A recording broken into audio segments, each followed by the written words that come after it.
Hey, Chris. I just wanted to just maybe get a thought on, changing your goaltender when, Stewart played pretty well in that first period, but and then just a thought on what Calvin did and kind of what he's been doing in this playoffs and just the run he's been on. Yeah, it's unfortunate for Stu to be pulled there. Our team was flat. It was, didn't give him any opportunities.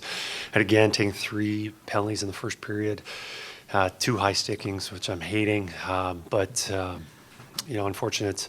We needed to change things up, and the change was great the way he played. Pix made some really big saves. I don't think there was many shots in the second period, but there was a couple of really good quality ones that he came up big with. And then, as the game went on, obviously the one in the overtime, he got his glove on it just enough to keep that from going in. And, it was great to see him make the saves when we needed them. Left side, front row. A lot of teams have backup goalies that they hardly ever use, and you ride your starter. Can you explain the confidence that you have in Calvin, and also what that save on Lundell, that little mini breakaway, did to change the complexion of the game for your team? Well, I have confidence in him because you look at his record. Whether it's last year, this year, especially in the second half of this year, he's been doing a lot of winning, and he's been getting a lot of goal support too, but he's been making the big saves when we needed them. And I'm thinking about when Stu was injured at the end of the season, and there was a run of games where Pix played in consecutive starts, and I remember just him making some really key timely saves. Last couple minutes, opposition had their goalie pulled, and coming up with those key saves at the big moments. And I think for him, he's been a journeyman goalie. He's been through it all, and right now he's been enjoying the ride. The ride last year of just becoming a regular NHL goaltender again, and then obviously getting as many starts as he's been getting, and he's earned them. I'm not giving him any starts. He's deserved it. Right side, standing. Chris, you have the closest view of that game. You're closer to the action than anyone. What's it like in the moment to see your team go down like that, come back? What are you thinking through at tonight?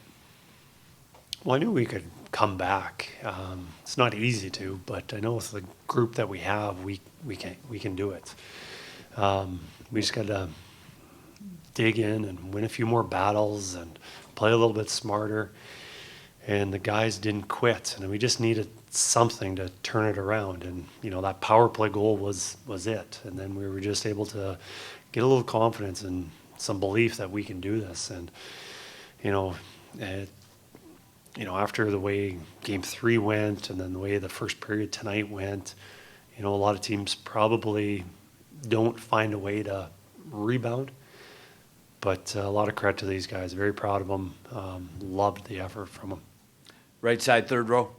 Yeah, Chris, a lot of the guys were saying after Game 3 that Leon addressed the team after the game. The fact that he walks the walk after he talks the talk. I mean, you've won 2 games in this series, and he scored the overtime winner in both of them. Can you just talk a little bit about, the fact that he backs up his words? We have a lot of good leaders on our team. A lot of guys who probably, if they're on their teams, they're probably captains. And go through like roster. We got so many guys like Henrique, Ekholm, and you talk about even Brett Kulak. So many guys that don't even wear letters have a lot of say, and like a lot of respect for those guys. As for Leon, I don't know what could be said that really conveys what he brings to our team, not only in leadership but the play, and he has just elevated his game in the toughest moments. Toughest moments in playoffs is tough, but how many overtime goals has he scored? And even the one in Vegas, Kapanen scored. He was involved in that. He had a big part of that. So, he knew that if we have an opportunity to get back in this series and change the momentum, our best players got to step up and play well. And, you know, I believe all our best players did that tonight. Take a few more, left side, third row. From an emotional standpoint, Chris, what's it like to live this series? I mean, a lot of people on the outside are saying this is one of the greatest, one of the tightest series through 4 games they've ever seen. It's, you know, games like that, it's exhausting. It's a roller coaster, but, you know, for me, I just, you know, I do appreciate the level of hockey. The 2 good teams playing as hard as they are, playing the right way. I do appreciate being so close to the action and seeing what I'm seeing. But it's, you know, obviously with what's on the line, it's stressful. There's a lot on the line, and but it is fun, and I think our guys are having fun, enjoying this moment, and we're going to enjoy this tonight, and we know tomorrow we're going to have to turn it off because we're going to have a big Game 5 coming. Stay in that same row. Can you, along that vein, you're bringing now a team home that's 2-2, just won a miraculous game here. You're going into Edmonton on a Saturday night and a full sold out, the city's on fire up there. What awaits the Oilers, the team, everybody, these next 3 games? There's some wild hockey coming, it looks like.